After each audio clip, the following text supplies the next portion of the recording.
We've now heard from President Obama, former President Obama, for the first time on his take on how the White House has responded to this crisis. Let's listen. It has been an absolute chaotic disaster when that mindset of what's in it for me and to heck with everybody else, when that mindset is operationalized in our government. Your response? With all due respect to the former president, and I really don't want to get into a political back and forth here, I don't know what he's talking about. I mean, with all the assistance we've done, with all the infrastructure that we, the Trump administration, working with governors and mayors and with Congress, with respect to testing, with respect to all manner of, PPE, medical equipment, with respect to ventilators.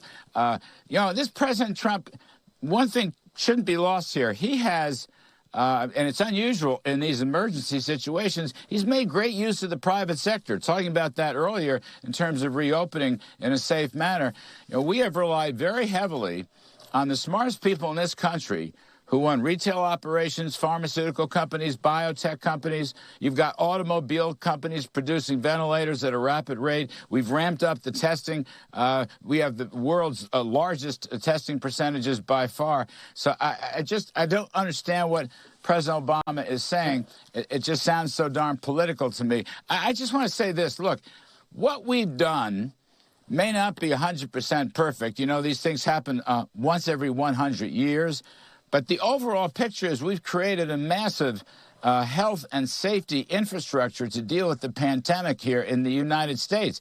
And judging from the results, where there has been a flattening in the rate of growth of infection rates and mortality rates, it's working. So we're preparing to reopen the economy. And when we do, I think, according to the Congressional Budget Office and a bunch of private surveys, we're going to see a very strong second half of the year. Probably 20% economic growth.